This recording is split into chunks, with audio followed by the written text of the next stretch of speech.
தேசத்துல திருக்கட்சி நம்பிகள் திருவாலவட்டம் என்றவர் பெருமாளோட பேசக்கூடியவர். மேற்கோட்டைங்கிற இடத்துல சோமாசியாண்டான்கிறவர் பெருமாளோட பேசக்கூடியவர். எல்லாம் பேசக்கூடிய மகான்கள், பெருமாள் இடத்துல பேசக்கூடிய மகான்கள். திருவேங்கடமுடையான் இல்ல, அனந்தாழ்வானேன்னு கூப்பிடுறார் பெருமாள். அனந்தான் பிள்ளை பெருமாளோட பேசக்கூடியவர்.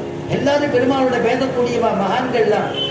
அப்படி அந்த இடுப்புல இருக்கக்கூடிய வடு தெரியக்கூடாதுன்னு மறைச்சுண்டியோ, அந்த வடு தெரிஞ்சுன்னா கிருஷ்ணன்னு கண்டுபிடிச்சிருவேன் தானே மறைச்சுண்ட. ரங்கநாதா, நான் தூரக்கேந்து வரும்பொழுதே உன்னுடைய வாயில வெண்ணெய் வாட எனக்கு அடிக்கிறதுப்பா, வெண்ணெய் வாசனை வீசுறது, நான் புரிஞ்சுட்டேன். அது எந்த யுகம்? கிருஷ்ண பரமாத்மாவுடைய அவதார யுகம் துவாபர யுகம். இது கலியுகம். கலியுகத்துல கூட அந்த அனுபவம் இருக்குன்னா மகான்களுக்கு அந்த அனுபவத்தை பெருமாள் காண்பிக்கிறான்னு அர்த்தம்.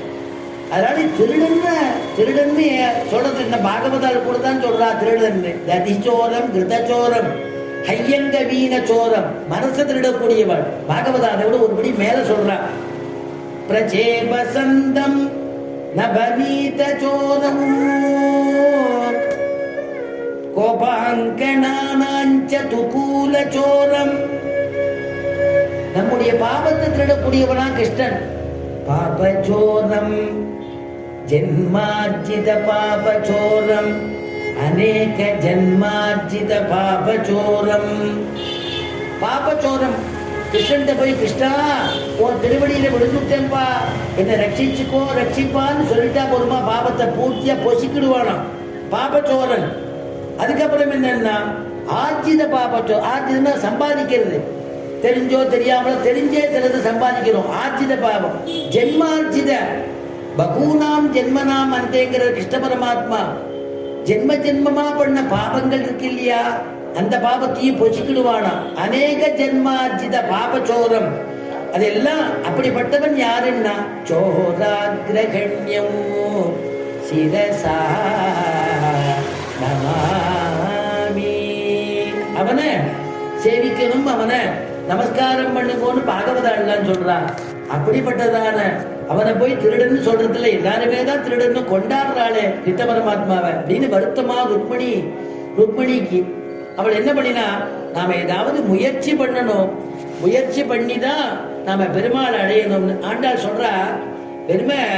பெருமாள் நம்மளை காப்பாத்துவான்னு பேசாம இருக்க கூடாது.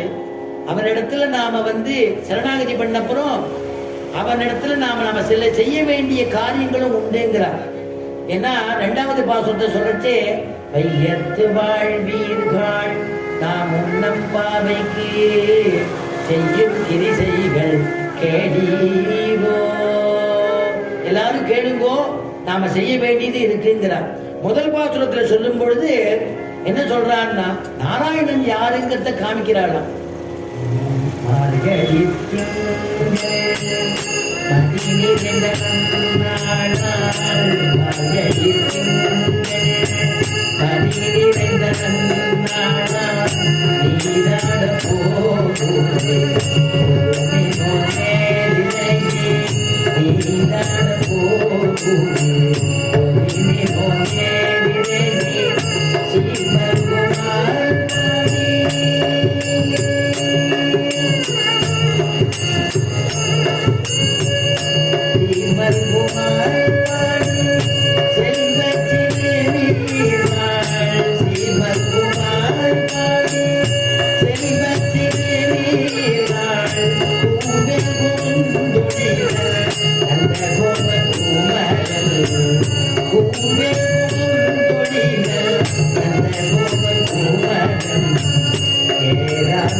Yes,